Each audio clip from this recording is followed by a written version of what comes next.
welcome to another edition of Carnivore Bites. I'm your host, Jeff Sherman, along with Dr. Eric Lopkin. And this is a week that's hard to top. We've talked about this before. You know, like that old song says, riding high in April, shot down in May. I believe it was Mr. Yeah. Frank Sinatra, a living legend, or a legend at least, no longer living. Cuomo, we remember him going head to head, so to speak, in the same time frame when Trump is giving him his updates, and the liberal media couldn't get enough of him. They're gone. He's gone, and some real big ramifications involved in that, including his brother, Chris. Your comment to kick things off. Yeah, it really is amazing. I mean, you went to Frank Sinatra. My first thought was The Wizard of Oz with Ding Dong, the Witch is Dead. But it took less than a year to go from Democratic darling to deposed and disgraced. And it just goes to show that the media was more interested in anti-Trump than the reality of the situation. This is a man who killed 15,000 senior citizens by putting them back in nursing homes because and profited by it too, by writing a book. Yes, profited by it. People would be ashamed. Profited by it through his book, all because he did not want to give Trump credit for having Javits Center and the hospital ship ready and waiting for New York City. So he put politics ahead, and now it's come back. People were saying he should be running for president. No, he should be out of office, out of the public eye, and done for. And maybe prosecuted for the nursing home disaster. That's still going forward. The AG's office has not said they are not going to prosecute even if he steps down. So there still can be criminal charges pending. Yeah, and there also could be criminal charges involved with the molestations, if you will, or the groping incidents. Yep. Some of those are on its surface certainly illegal. Yeah, the AG's report said specifically that Andrew Cuomo, aside from just the immorality of his behavior, broke both New York State and federal harassment laws. So they are looking at those criminal charges. Now, didn't the liberal apparatus, including organizations like Time's Up, among others, didn't they really come to this kicking and screaming? And some of them are still silent about it, aren't they, Dr. Lopkin? Yes. You know, when it was Trump, they were going after the accusers. Yes. When it was Trump, they were going after, all women have to be believed. When it was Kavanaugh, all women have to be believed. When it was Biden, she's not credible. When it was Cuomo, no, can't be. They were very specific about picking conservative targets that they would go after and defending liberals. And I have to tell you this, when all of this came down with Cuomo, my wife said to me, she goes, wait a minute, wasn't this all under a year of investigation? It's like, yeah, not quite a year they started investigating.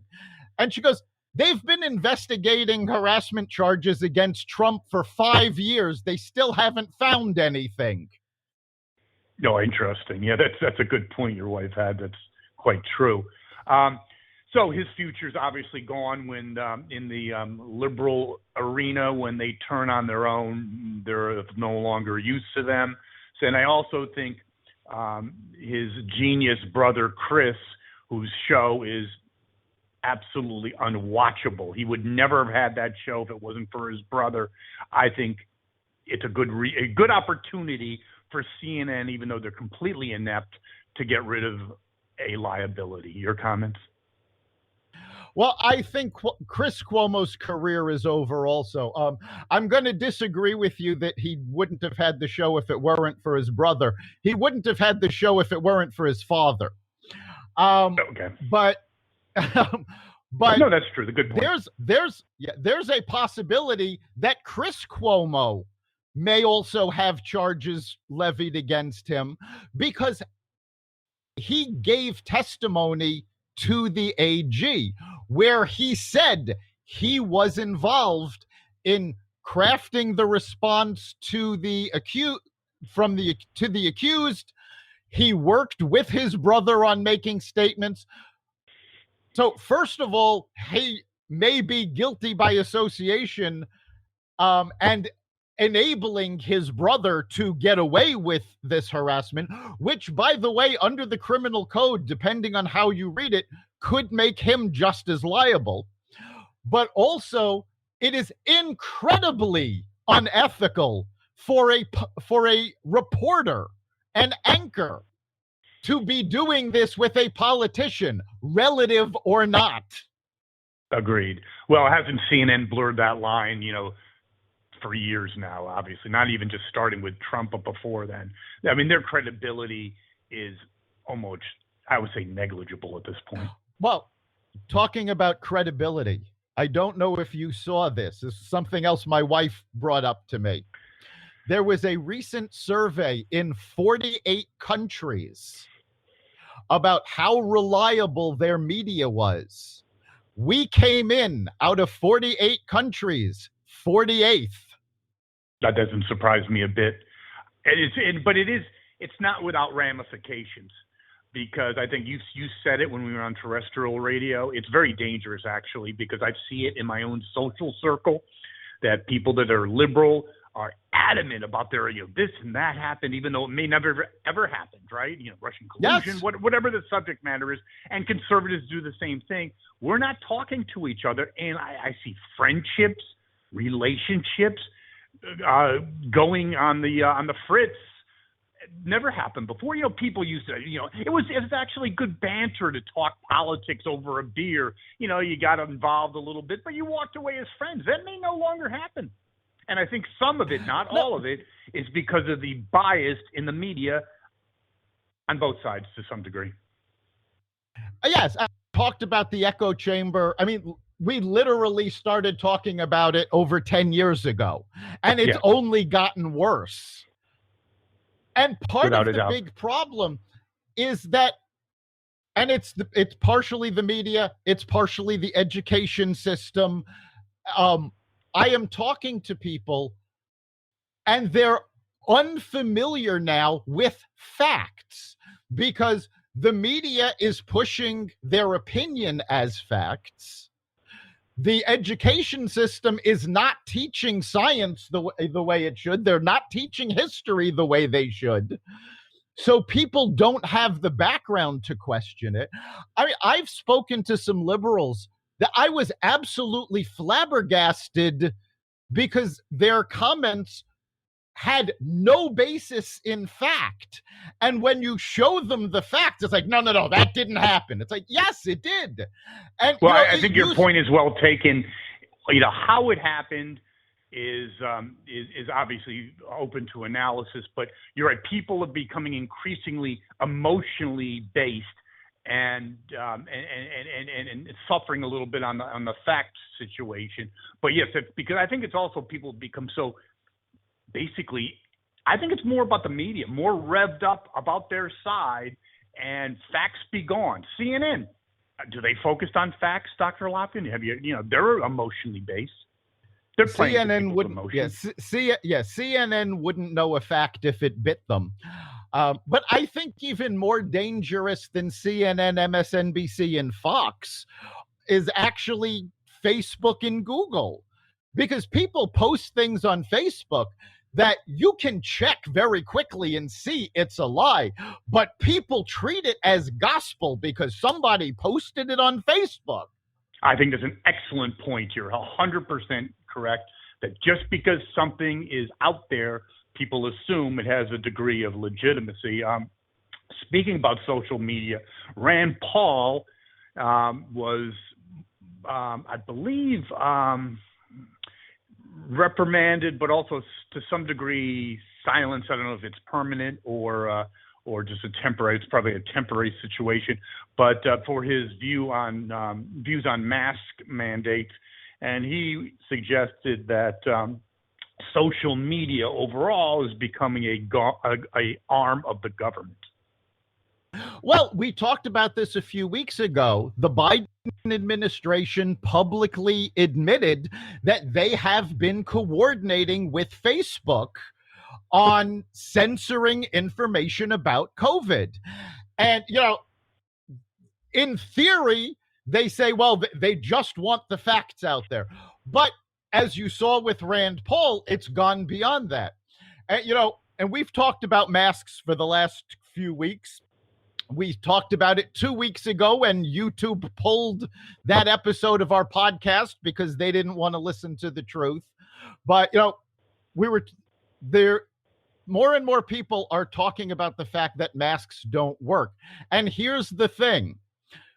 Some masks work very well. N95, KN95, surgical masks. The bulk of the masks that you're picking up at Walmart, they don't work as well. And there is now actually a quick and easy test that you can do to tell if the mask you have is useful. And it's very simple. You put the mask on. Make sure your nose and mouth are completely covered. Then take a flower, an essential oil. You can also use aromatic herbs, anything that smells, and take a good whiff. If the smell of the flower or the herbs or the essential oil can be smelled from behind the mask, then the virus can get through it, because the way smell works is that molecules of that item travel into the olfactory senses. So if there's enough gaps in the mask to let that through, there's also enough gaps to let the virus through. So make sure, yes, masks can be effective if you have an effective mask. Yes, I think overall it certainly beats not having masks. I actually think that the anti-vaccine people and anti-mask people, I think I blame Trump to some degree about politicizing those two areas of the focal points of the pandemic.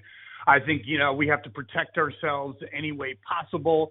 I think I think people should be educated to your point in terms of the effectiveness of it, because you're dealing with people's lives. I think masks are a good first line of defense, but I'm sure some of the masks I put on probably weren't effective at all. I think it's a good public service to tell people because the whole point of it is to stop transmission, correct? I think it's a good public service, and I'm surprised more information isn't out there about the various effectiveness of masks. No, because they don't want any information getting out that might be possibly confusing. They want to make it black and white. Let's face it, the real world is not black and white. And by the way, the bulk of the masks that are out there that you get in the stores, these came out because, if you remember, at the beginning of COVID, there was a shortage of the N95 masks. There is no shortage anymore. You can go on Amazon and get N95 masks. So you can get these more effective masks. Okay, continuing on the virus, the pandemic. I'm very, very worried, actually, because I think we may be going into another lockdown phase. There's word that the Pfizer vaccine is only 42% effective against the Delta variant. Troubling news, Dr. Lopkin. In fact, I think Hawaii is in the midst of putting together another lockdown. I'm sure other states are as well. Well, again, it's a case of people's reactions getting ahead of the science. We've talked about this on this podcast. This has actually been all over the news. The fact that the Delta variant, while a lot more contagious than the original COVID virus, is a lot less dangerous. So, the Pfizer vaccine may be only 42% effective in preventing the Delta variant, but it is effective in minimizing the symptoms and minimizing the seriousness of it. It in itself is less serious than the original. So, everybody's but yelling, "Oh, for thought, doctor." It is food for thought that we have one variant. You have all these people that aren't vaccinated. Essentially, it's a petri dish for another variant to raise its ugly head. Okay, no, again, hang on. I got to stop you there, because that's a common misnomer that's being repeated over and over again. The lack of a vaccination is not what causes variants. Viruses mutate by themselves because a virus, I hate to use the word want because it doesn't have conscious thought, but the virus is trying to do everything it can to survive.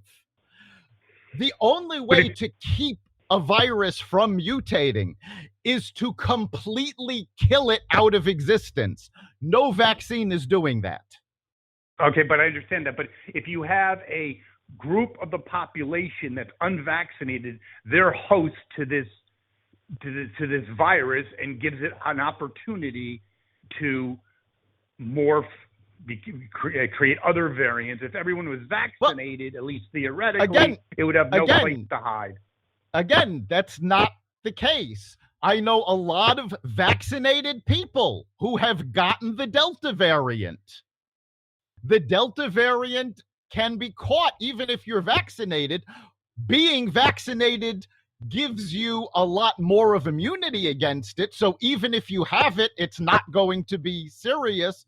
It's not even going to be as serious as, it's certainly not going to be as serious as unvaccinated. So yes, you want more people to be vaccinated. And by the way, speaking of vaccinations, an interesting poll came out that 30% of the people that are not vaccinated are waiting for the FDA to completely approve the vaccines. Remember, the vaccines are currently being used under emergency conditions.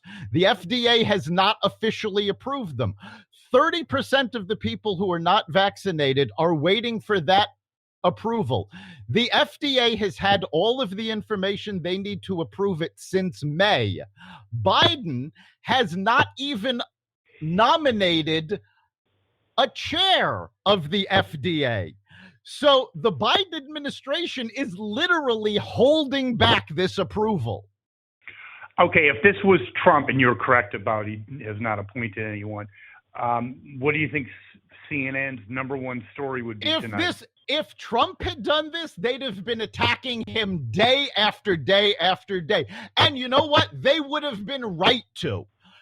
Agreed. They should be going after Biden for this. The FDA in the middle of a pandemic to be operating without leadership is ridiculous. Yes, so moving on to obviously something big in the news is the infrastructure bill that was passed. I believe 8 Republicans. I'm not completely correct on the number, but I think it's more or less the usual suspects.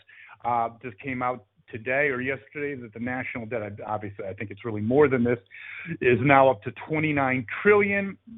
I am dating myself, Dr. Lopkin, but it won't be the first time. I told you when it was the Carter administration and Reagan was beginning to come after him in terms of, running for president. And do you know what the national debt was in 1979?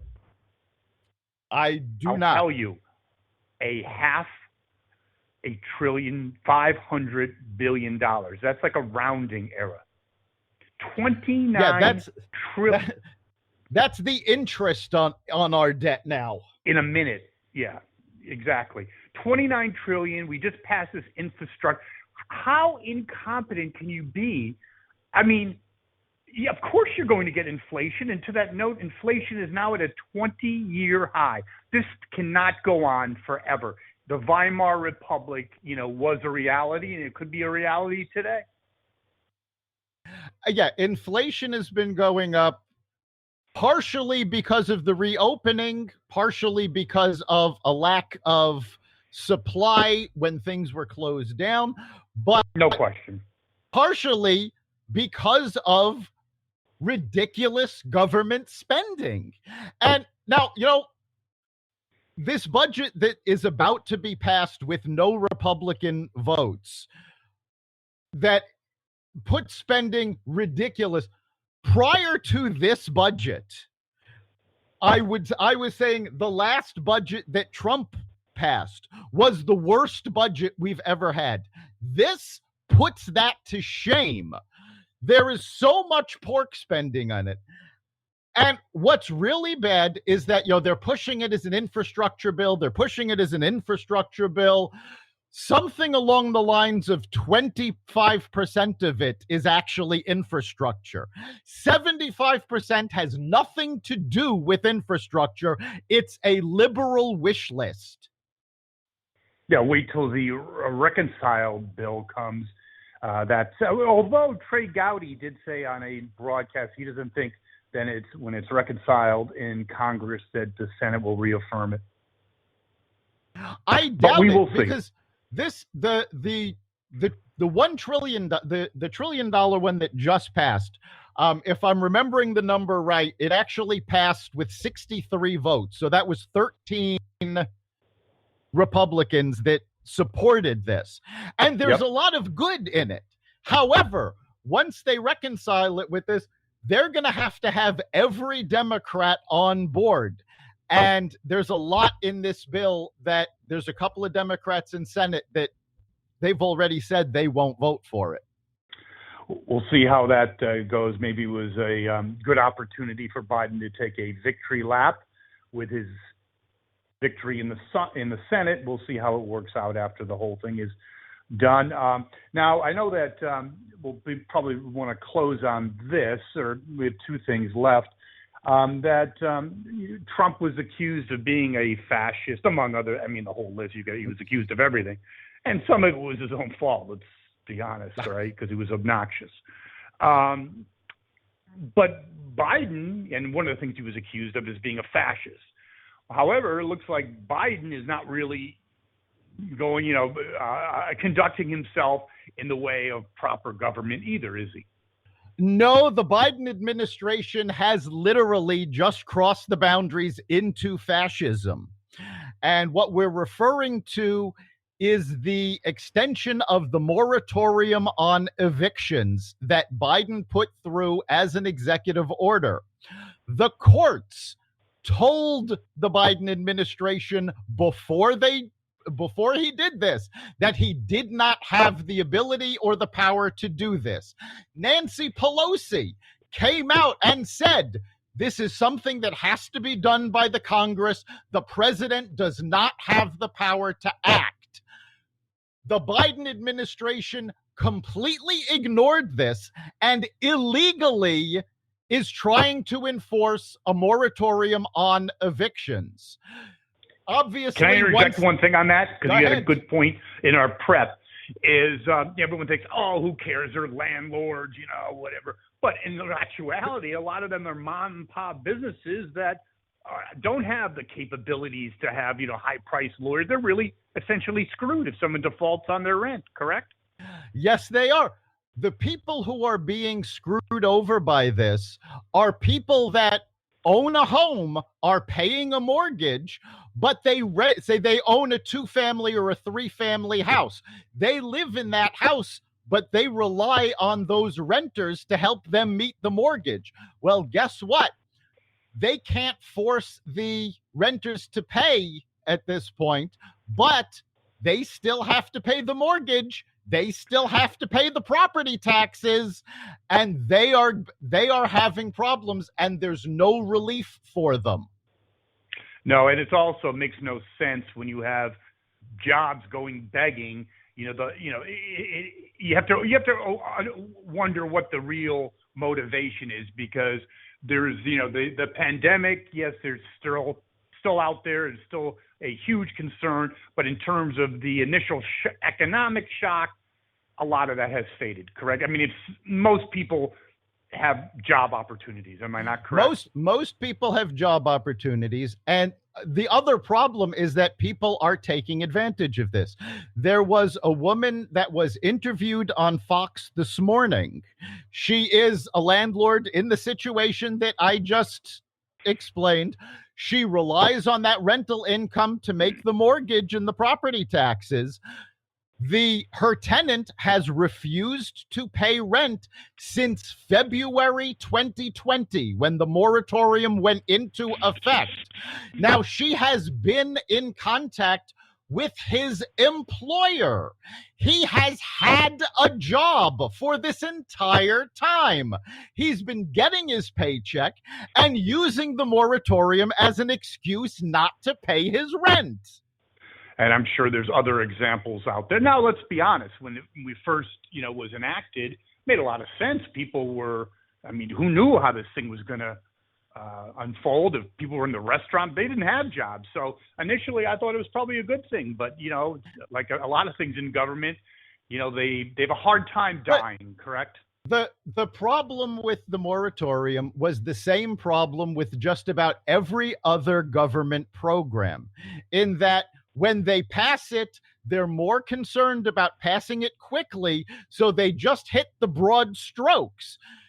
All they had to do was insert a line in the bill that said you could only take advantage of the moratorium if you were out of work. That was all they had to do to make this better. And, let's face it, the government is making a big deal about, we have to protect these renters. Well, how about putting a moratorium on property taxes? State governments, local governments can do that very easily. But have you ever heard a government say, oh, yes, we're going to give you a break on taxes? No, it's always good. Is like we've always talked about it. Do as I say, not as I do. Last topic area. I know that Biden took his victory lap the other day, but over the last, 3-4 weeks, it's kind of like almost like an invisible government. You don't see. Kamala has been put out on the pasture for a while for obvious reasons. Yeah, they haven't let Kamala make public appearances since she made her trip to the border and embarrassed everybody. Yes, and I think her political viability is more than within question. But then Biden it's really interesting because, Trump, he was out there ad nauseum. To his detriment. It was like, please just go away and shut up. These guys are nowhere to be seen. No, they've been in hiding. They don't want you to see Biden. And the reason I believe that they don't want you to see Biden is because when he does come out, he says the most asinine things, such as yesterday, his comment about Andrew Cuomo did one hell of a job. I love that one. I'm glad you mentioned it. He killed 15,000 seniors. That's a hell of a job. That's like Captain Smith in the Titanic is a hell of a navigator. Exactly. Unbelievable. Well, that concludes another edition. I love that comment because I was listening to that. I'm going, what? Not only the nursing home scandal and tragedy, but basically there's more people leaving New York than a rock concert. Great job, Mr. Cuomo. Yeah, but that was something else also that he had mentioned how good New York's infrastructure is. Now I don't know how many of our listeners have been to New York, but the infrastructure has gone to hell. Interesting. Well, great show. Thank all our listeners, and we can be reached or accessed through almost every outlet. Correct? That's right. You can find us every week at the Carnivore Radio website. You can find us at xvadio.com/podcasts, on the Apple Podcasts app, Google Podcasts app, Spotify, Stitcher, iHeartRadio, Amazon Music, Audible. You can find us on social media and YouTube when they don't pull down podcasts willy-nilly, and wherever you find podcasts. Thank you, Dr. Lopkin, and thank our listeners. We'll be back next week. We'll see you then.